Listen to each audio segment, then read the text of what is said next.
สวัสดีเจ้าแม่แอนนี่ชวนแซ่บแบบเมียงๆมาเห็นแล้วเจ้ามันยังวันนี้อย่างที่บอกวันนั้นเจ้าว่าแม่แอนจะลองทำส้มตีนวัวดูเนื้อเจ้ามาพอเครื่องของเฮียก่อนก็จะมีกะหล่ำเจ้าต้นหอมที่เปิ้นคั่นใส่กันนะแล้วก็จะคั่นเกลือเนื้อเจ้าทุกคน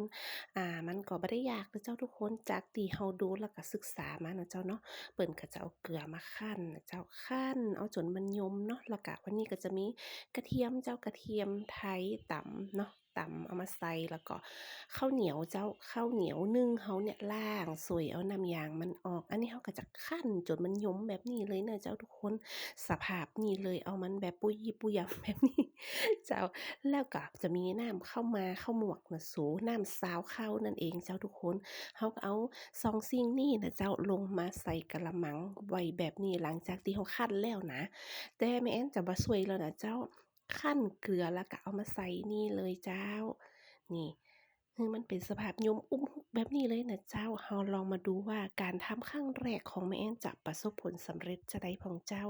แล้วก็เราก็จะเอาตีนงัวตีนควายของเรา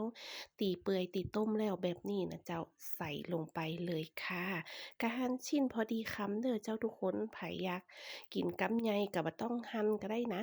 นี่เจ้า แล้วก็แม่แอนก็จะใส่กระเทียมของเรากระเทียมตำแบบนี้จะใส่ลงไปแล้วก็ข้าวนึ่งที่เราสวยล้างยางมันออกแล้วก็สิ่งที่ลืมไปบ่ได้เลยอะหยังฮู้ก็ซอ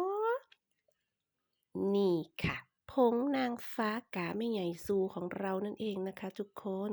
ใส่น้อยก็แซ่บน้อยใส่หนักก็แซ่บหนักนะเจ้ากันมาเท่ากับขยำรวมกันทำกำเจ้าตอนนี้แม่อันจะบักขยำแห้งนะเจ้าก็จะประมาณว่าจะศูนย์กันไปแบบนี้เพราะอย่างฮู้ก็กลัวตีนไก่ตีนไก่ตีนงัวตีนควายของเฮานั่นเนาะมันกับเปื่อยพอดีได้ทีแล้วนะเจ้าเนาะ นี่นะเจ้าเสร็จเรียบร้อยแล้วหน้าตาก็จะออกมาประมาณนี้แค่นี้ก็หอมแล้วนะสูหอมกระเทียมหอมต้นหอมที่เป็นคั่นเนาะอาหารอีสานนี่น่ากินมากๆเลยเจ้าทุกคนก็นี่เราก็จะเตรียมน้ำนี่เลยเจ้าน้ำข้าวมวกหรือว่าน้ำซาวข้าวของเรานะคะทุกคนใส่ลงไปให้มันท่วมๆเน้อเจ้าทุกคนใส่ลงไปให้มันท่วมๆแบบนี้นะเจ้า เราก็โกนโคเรกันไปแบบนี้เจ้าเต๊กก็เหมือนกับเป็นการดองกันไว้เนาะแต่แม่แอนตอนแรกแม่แอนคิดว่าแม่แอนจะใส่กระปุกกระป๋องนะเจ้าแต่การจกกินนี่อาจจะลำบากแม่แอนก็เลยว่าโอเคเดี๋ยวจะใส่เป็นถุงอย่างเปิ้นขายที่อีสานนะเจ้าแม่แอนเคยไปกินของแต้มาแล้วนะเจ้าส้มตีนวัวพนยางคำมาแล้วนะเจ้านะอุ้ยเหมาะขนาดเจ้าทุกคนมันเป็นอหย่างที่ตราตรึงใจติดอกติดใจ แม่นก็จะใส่แบบกินเองเนาะกินเองก็จะใส่แบบถุงแบบจุกๆแบบนี้เลยเจ้านี่เดี๋ยวถ้ามันสุกมันดีมันงามมันเป็นแล้วแม่แอนก็จะเอาไปให้คุณอานะเจ้าเนาะเอาไปให้คุณอาเห็น1ถุงนะเจ้าที่เหลือก็จะเก็บใส่กระปุกกระป๋องใส่ตู้เย็นไว้กินกับน้ำพริกหรือว่ากินกับข้าวจะได้ก็ได้เฮาก็เก็บมันไว้ก่อนเจ้าอันนี้แม่แอนจะดองไว้ประมาณ1คืนเน้อทุกคนเรามาดูติดตามผลงานกันนะคะว่า หลังจาก1คืนกับอากาศร้อนๆแบบนี้มันจะเป็นจะใดมันโอเคมากเลยโส